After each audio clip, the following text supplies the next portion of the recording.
Welcome to the Washington State Office of Equity's Pair Team Orientation. We are so delighted to have you here with us today. In the words of Governor Jay Inslee, we are going forward to a new normal, to a more just normal. So I want you just to settle in, breathe, butts back in your chair, feet flat on the floor, and take deep breaths in, deep breaths out, and relax. We know that there's a lot going on in the world today, and I just want to briefly do me. I'm going to take us back to 2020. 2020 ushered. Talk about a true and honest sampling of the Democrat body politic in general. It's almost refreshing in a sick and twisted sort of way.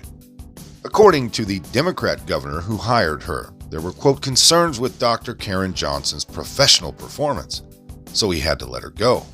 But the details of Johnson's firing make for a spicy tale of our current landscape on the left side of the aisle. Because you see, the good governor's term concerns doesn't quite fit. No. More like a nightmare or reality check seems more appropriate. In 2020, and under Governor Jay Inslee, Washington State established the brand new Office of Equity. They would term it as OEE, or as I like to pronounce it, OOE. And in March 2021, Inslee appointed the Bureau's first director, Dr. Karen Johnson. After 2 rather tumultuous years, Inslee's office fired Johnson sometime around mid-May.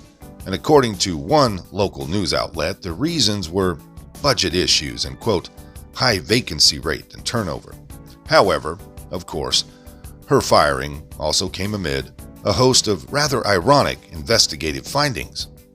And now this from the Seattle Times. Quote, investigators found Johnson micromanaged and made unreasonable requests to employees, was disorganized and lacked adequate structure and process, made inappropriate and insensitive comments to some staff members, and publicly criticized some workers.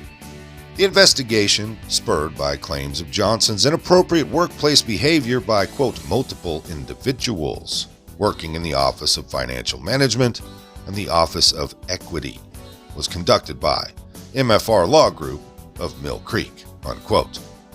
Now, of course, it should go without mention, even if you're using headphones only with just the audio, that Dr. Johnson is a whammon of color, because of course she is. Now, can somebody please say, diversity hire Backfire? Thank you. It's almost as if they didn't think that they were creating a bunch of evil racists with all of their disgusting rhetoric. Anyways, less than a week ago, the state published that final report, which began in November of 2022 on Johnson and the allegations made against her. Now, I know you'll never believe this, but the very person hired to promote diversity and inclusion seems to somehow hold very serious bigoted views, particularly against a certain minority group.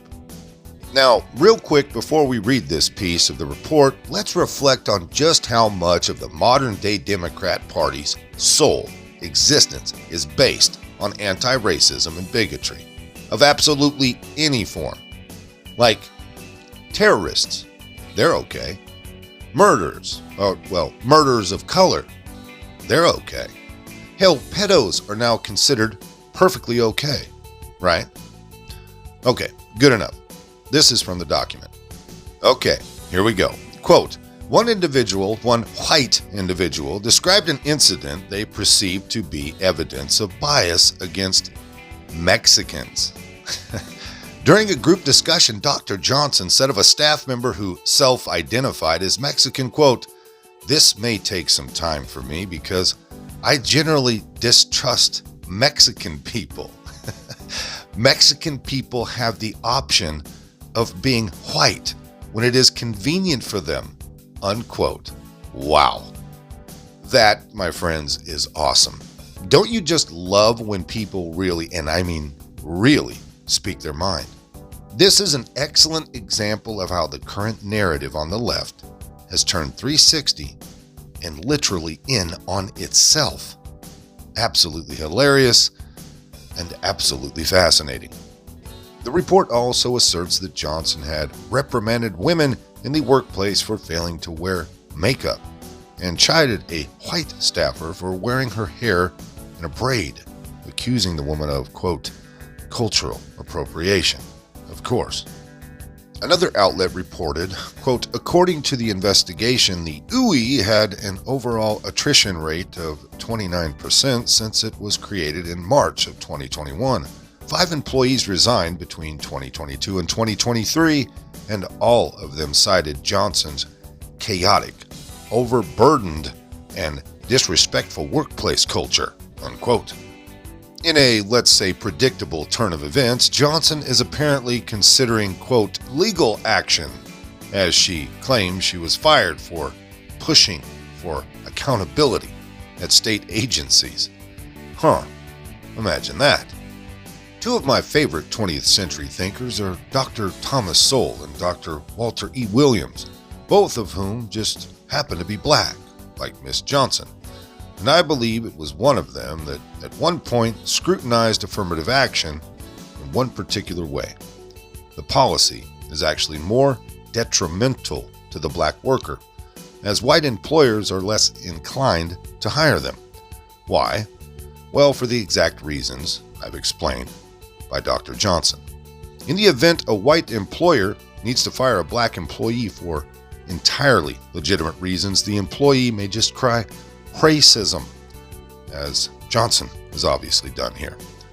She also noted, quote, no black person in their right mind wants to be leading this kind of work, convincing white people they want to do something they have no intention of doing, unquote. Ah, yes, the trusty old race card, right? Prior to her very brief tenure as the OEE or OOI director, Johnson was the first equity and inclusion administrator for the state's prison industrial complex. How wonderful. And her staff biography reads, Dr. Johnson teaches weekend intensives on implicit bias and dismantling racism in the public sector. Yes, another bit of evidence for normal folks that are fluid in common sense to stay the hell away from that woman. Anyways, in closing, why are these Democrats so damn bad at governing, huh? A job position that exists to forcibly compel equal outcome by crippling high achievers is only going to draw a candidate with lax ethics, right? Does anybody want to tell Governor Inslee that hiring people based on the color of their skin and their gender identity or chromosomal makeup, rather than the content of their character, is a crapshoot, to say the least? Most of this came by way of the American Thinker. If you liked it, hit that like button. Subscribe if you haven't. Leave a comment down below. There's a PayPal link in the description box, so please put $1 in the bucket on the way out the door. I'd like to thank everyone for all your donations. They're much needed and much appreciated. Now, with all that being said, we'll see you next time. Come on, move. Move. Easy, easy.